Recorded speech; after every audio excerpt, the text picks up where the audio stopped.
नमस्कार, बहुत स्वागत है आपका। मैं हूं आपके साथ ऋतु ज्ञानवानी। सबसे पहले बड़ी खबर की बात करेंगे।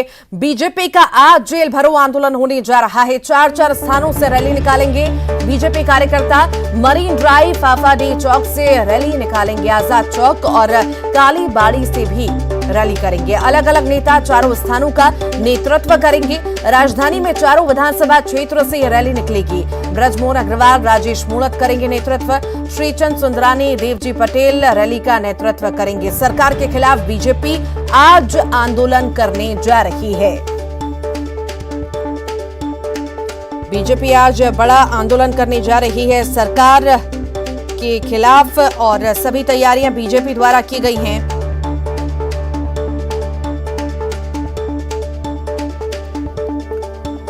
और इसी पर अधिक जानकारी के लिए युगल हमारे साथ जुड़ गए हैं। युगल, आज बीजेपी द्वारा आंदोलन करने की तैयारी है। आखिर कितने बजे ये प्रदर्शन, रैली सब कुछ चालू होगा और किस तरह की तैयारियां बीजेपी द्वारा?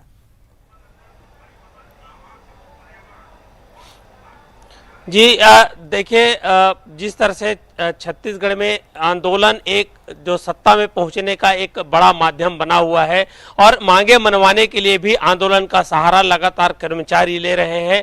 और जिस तरह से आज भाजपा पूरे प्रदेश भर में जेल भरो आंदोलन करेगी। 19 अलोकतांत्रिक जो कंडिकाएं बनाई गई थी उसके विरोध में पूरा तरह से जेल भरो आंदोलन ये करेंगे। रायपुर के जो 4 विधानसभा क्षेत्र हैं वहां से एक साथ भाजपा निकलेंगे और जेल भरो आंदोलन की शुरुआत आगाज यहाँ कर करेंगे। जमकर प्रदर्शन करेंगे।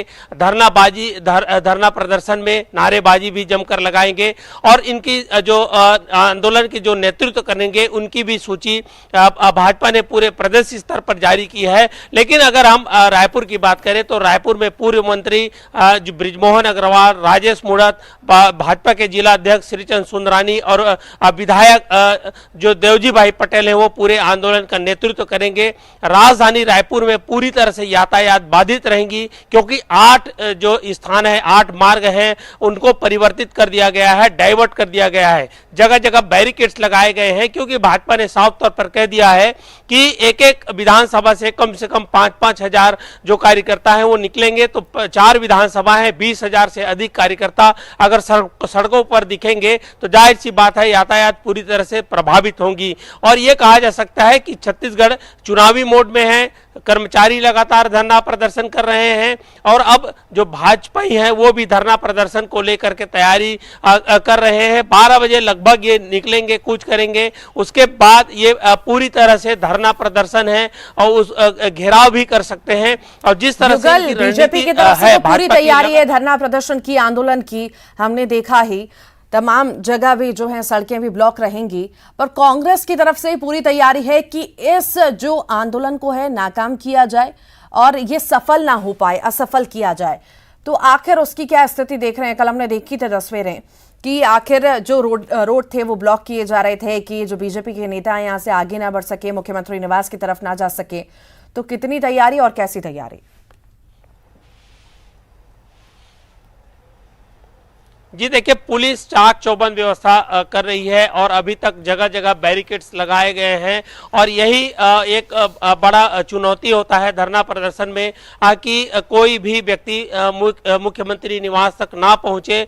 और चूंकि भाजपा विरोधी पक्ष में है, विरोध में है, तो ऐसे में पुलिस के लिए बड़ी चुनौती है। और लगातार प्रदेश में बीजेपी, अगर हम बात करें 18 महीनों में 18 से अधिक आंदोलन वो सड़कों पर उतर के कर चुकी है और अभी लगातार धरना प्रदर्शन जारी है। ये जो धरना प्रदर्शन है पूरे प्रदेश भर में होगा। सभी जिलाओं में जो इनके जो नेतृत्व करना है बीजेपी के, उन्हें कमान सौंपा गया है। अलग अलग जो बीजेपी के नेता हैं वो जिले स्तर पर प्रदर्शन करेंगे। लेकिन राजधानी रायपुर का प्रदर्शन इसलिए अलग होगा कि यहाँ पर बिना प्रशासन की अनुमति के किसी भी तरह के सार्वजनिक कार्यक्रम हुए, धरना हुआ, कुछ नहीं हो सकता। ऐसे आदेश चूंकि जारी किए गए थे और इसी का ही विरोध हो रहा है। बीजेपी तो ये प्रदर्शन कर रही है, आंदोलन कर रही है, पर आम जनता इसका कितना सपोर्ट कर रही है? क्योंकि हमने देखा है लंबे वक्त से धरना प्रदर्शन रायपुर में चालू रहता है, एक का बंद होता है दूसरे का चालू हो जाता है। तो इस मुद्दे पर बीजेपी को कितना सपोर्ट मिल रहा है और इसमें आंदोलन में जुड़ने के लिए क्या कोई और भी पहुंच रहा है क्या?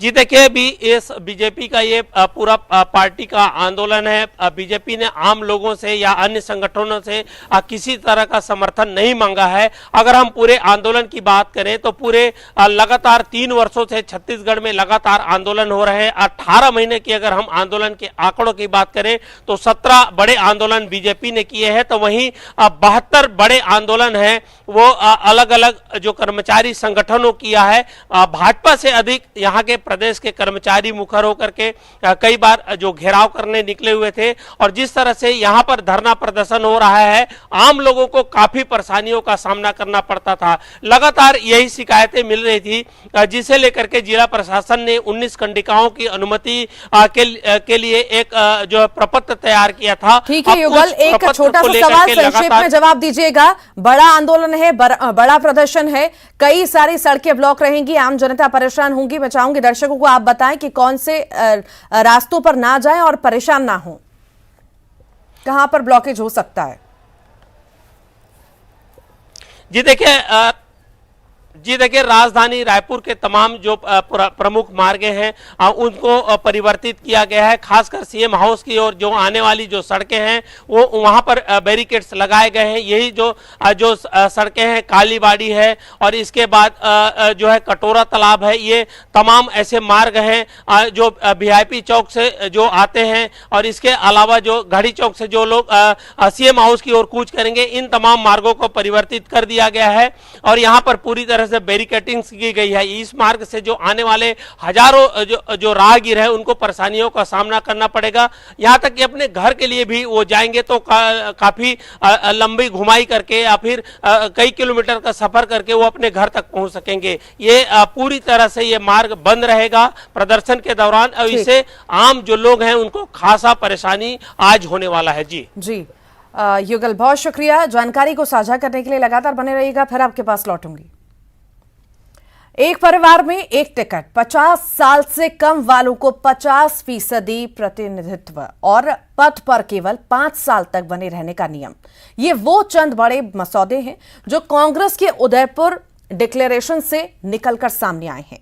गांधी जयंती के मौके पर कांग्रेस भारत जोड़ो यात्रा की शुरुआत भी करने जा रही है और इसकी घोषणा खुद पार्टी अध्यक्ष सोनिया गांधी ने की है और कहा है कि उदयपुर नव संकल्प से नई एनर्जी मिली है और हम वापसी करेंगे। इस बैठक में छत्तीसगढ़ की तरफ से सीएम भूपेश बघेल और स्वास्थ्य मंत्री टीएस सिंहदेव शामिल रहे। मौजूदा सियासी हालात में बीजेपी को चुनौती देने के लिए कांग्रेस ने बड़े बदलावों की ओर कदम बढ़ा दिया है। राजस्थान के उदयपुर में चले चिंतन शिविर में इस बात की झलक भी दिखी। इस शिविर में कांग्रेस डिक्लेरेशन फाइनल हुआ। मसौदे के तहत कांग्रेस एक परिवार एक टिकट की नीति पर अमल करेगी। सबसे अहम बात यह कि पार्टी में हर लेवल पर 50% पद ऐसे लोगों को देने की योजना है जिनकी उम्र 50 साल से कम है। इसके साथ ही राज्यसभा में किसी नेता को 2 से ज्यादा बार न भेजना शामिल है। इसमें 3 साल के कूलिंग पीरियड की भी बात की गई है, यानी पदाधिकारियों को 3 साल के बाद आराम का मौका दिया जा सकता है। पार्टी महासचिव के लिए ये प्रावधान 5 साल के बाद लागू किया जा सकता है। हालांकि बताया जा रहा है कि एक परिवार एक टिकट के फैसले को लचीला बनाया गया है। एक परिवार से 2 व्यक्ति को टिकट मिल सकते हैं, लेकिन उसके लिए उन्हें संगठन में 5 साल काम करना अनिवार्य होगा। उधर पार्टी की नजर ओबीसी, दलित, अल्पसंख्यक और महिलाओं को आगे लाने पर होगी। पार्टी संगठन में इन लोगों को अब 50% रिजर्वेशन दिया जाएगा। पार्टी में लंबे समय तक एक ही व्यक्ति द्वारा पद पर बने रहने के बारे में कई विचार सामने आए। संगठन के हित में यह है कि 5 वर्षों से अधिक कोई भी व्यक्ति एक पद पर ना रहे, ताकि नए लोगों को मौका मिल सके। यही नहीं, मौजूदा भारत के आयु वर्ग व बदलते स्वरूप के अनुसार यह आवश्यक है कि कांग्रेस की कार्य समिति, सेंट्रल वर्किंग कमेटी, राष्ट्रीय पदाधिकारी, प्रदेश, जिला, ब्लॉक व मंडल पदाधिकारियों में 50% पदाधिकारियों की आयु 50 वर्ष से कम हो। दलितों, आदिवासियों, पिछड़ों, अल्पसंख्यकों व महिलाओं को न्याय संगत प्रतिनिधित्व मिले। इन सभी जगहों पे संगठन में एक व्यक्ति एक पद का सिद्धांत लागू हो। इसी प्रकार एक परिवार एक टिकट का नियम लागू हो। यदि किसी के परिवार में दूसरा सदस्य राजनीतिक तौर से सक्रिय है तो 5 साल के संगठनात्मक अनुभव के बाद ही वह व्यक्ति कांग्रेस टिकट के लिए पात्र माना जाए। महिला आरक्षण पर पार्टी अपनी विचारधारा में बड़ा बदलाव कर सकती है। पार्टी अब महिला आरक्षण के मसले पर आरक्षण के लिए तैयार है। पार्टी में अब पिछड़ों के लिए अलग एडवाइजरी कमेटी बनाई जाएगी जो देश भर से डेटा जमा कर उनके मुताबिक नीति बनाने का काम करेगी। इसके अलावा दलित, आदिवासी, अल्पसंख्यक और महिलाओं के मुद्दे पर अब हर 6 महीने में कांग्रेस कार्य समिति की बैठक बुलाई जाएगी। पार्टी की रीति, नीति, सिद्धांत हमेशा नौजवान पीढ़ी को आगे लाने का और प्रतिनिधित्व देने का रहा है। जिस तरह से परिवारवाद के खिलाफ भाजपा केवल और केवल झूठी बातें और जुमलेबाजी करती है, लेकिन कांग्रेस पार्टी है जो परिवारवाद से बाहर जाकर राजनीति करती है। कांग्रेस के संगठन के तौर पर निकाले गए निष्कर्ष बेमानी है, बेकार है, क्योंकि उनका नेतृत्व करता परिवार ही वंशवाद का सबसे बड़ा उदाहरण है। वंशवाद के आधार पर चलने वाली ये पार्टी न केवल केंद्र में बल्कि राज्यों में भी स्पष्ट दिखाई पड़ती है। नीतियों के तौर पर कांग्रेस आज भी दिग्भ्रमित है। शिविर में ईवीएम को लेकर लगातार राजनीतिक दलों और जनप्रतिनिधियों की शंका के निवारण के लिए चुनाव आयोग को कदम उठाने की सलाह दी गई। इस चिंतन शिविर में राजनीति, सामाजिक न्याय और सशक्तिकरण, अर्थव्यवस्था, संगठन, किसान एवं कृषि और युवाओं से जुड़े विषयों पर 6 अलग अलग समूहों में 430 नेताओं ने चर्चा की। 3 दिनों के मंथन की पूरी कवायद देश में खोए जनाधार को वापस पाने की है, लेकिन कांग्रेस जनता के भरोसे को कैसे जीत पाती है ये आगे पता चलेगा। Bureau report, news 18। घबराने की कोई जरूरत नहीं। राजस्थान के उदयपुर में संपन्न हुए कांग्रेस के चिंतन शिविर में छत्तीसगढ़ के नेता प्रतिपक्ष धर्मलाल कौशिक ने निशाना साधा। नेता प्रतिपक्ष ने कहा कि कांग्रेस देश भर में समाप्ति की ओर है। सिर्फ 2 राज्य राजस्थान और छत्तीसगढ़ में ही कांग्रेस पूर्ण रूप से सत्ता में काबिज है। कांग्रेस इस बात की चिंता कर रही है कि अपने आप को बचाया कैसे जाए। मैं ये कह सकता हूं कि वास्तविक में चिंतन शिविर नहीं है, कांग्रेस का चिंता शिविर है। जिस प्रकार से पूरे हिंदुस्तान में कांग्रेस अपने अस्तित्व की लड़ाई में लगी हुई है, अब कांग्रेस कोई सरकार बनाने के लिए नहीं, बल्कि कांग्रेस को अस्तित्व को कैसे बचाया जा सके, इसके लिए वो लड़ाई में लगी हुई है। तो वहीं बात करेंगे, सीएम भूपेश बघेल ने ट्वीट किया है। मुख्यमंत्री भूपेश बघेल ने ट्वीट किया और देश को धर्म संप्रदाय के नाम पर तोड़ने की कोशिश उन्होंने लिखा है। जिस समय धर्म आस्था के नाम पर तोड़ने की कोशिश, जिस समय लोकतांत्रिक संस्थाओं को तोड़ने का प्रयास, उस समय कांग्रेस का नव संकल्प है भारत जोड़ो।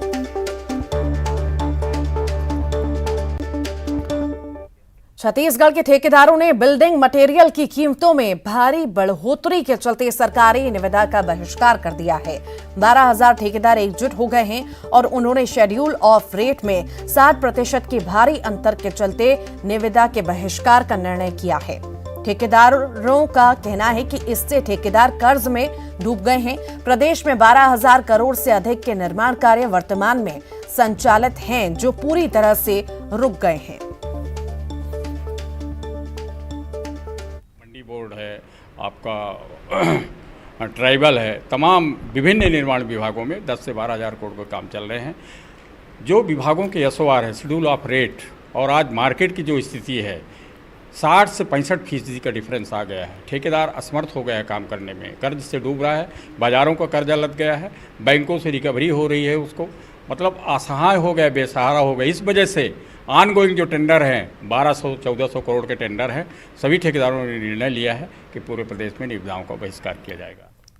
छत्तीसगढ़ में अनियमित कर्मचारी एक बार फिर से एकजुट हो गए हैं और 3 जून से चेतावनी सभा करने की चेतावनी दी है और 1 सितंबर से अनिश्चितकालीन धरने पर जाने की चेतावनी दी है।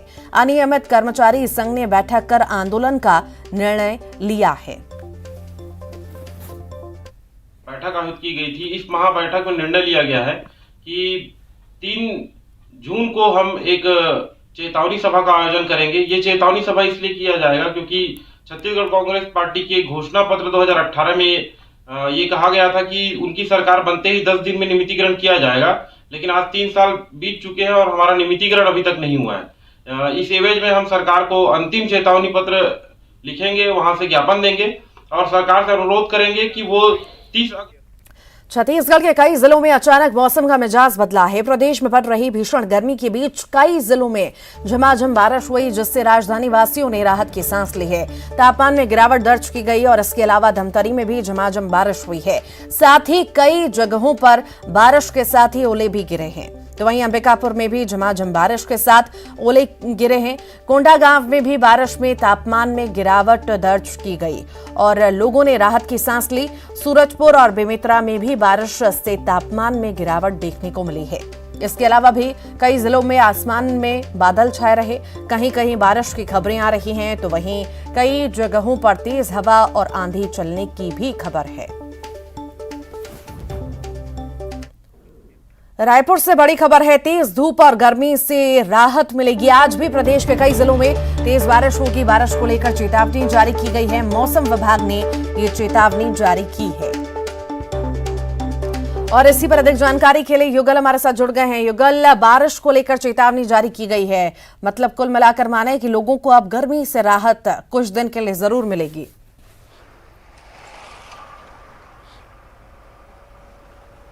जी रे, तो देखिए द्रोणिका का असर छत्तीसगढ़ में देखा जा रहा है। बीती रात प्रदेश के कई इलाकों में तेज आंधी तूफान की वजह से भारी नुकसान हुआ है। टावर से लेकर के पेड़ पौधे जो है वो गिरे हुए हैं। जो कई बिजली के खंभे हैं वो टूट गए हैं, विद्युत बाधित हुई है और कई जगहों पर ओले भी गिरे हैं। लेकिन मौसम विभाग ने जिस तरह से चेतावनी जारी किया है, तो आज भी प्रदेश के कई इलाकों में बारिश हो सकती है, तेज हवाएं चल सकती है और कहीं कहीं आकाशीय बिजली के साथ साथ जो है ओले गिर सकते हैं। और जिस तरह से अभी छत्तीसगढ़ में अगर हम पूरे तेज धूप से राहत मिली है, गर्मी से राहत मिली है, 3 से 4 डिग्री जो तापमान है उसमें कमी आई है। छत्तीसगढ़ का तापमान काफी तेजी से लगातार बढ़ रहा था। गर्मी और उमस से लोग काफी परेशान थे, हलाकान थे। दिन के वक्त बाहर निकलना लोगों का दूभर हो गया था।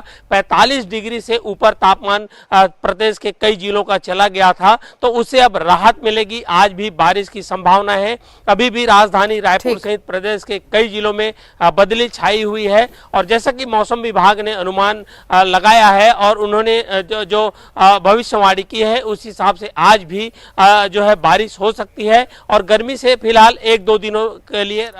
ठीक है, बहुत शुक्रिया युगल जानकारी को साझा करने के लिए। कोरबा जिले के 2 क्षेत्रों में हाथियों की दस्तक देखी गई है, जिसके बाद वन विभाग आसपास के ग्रामीणों को मुनादी कर अलर्ट कर रहा है।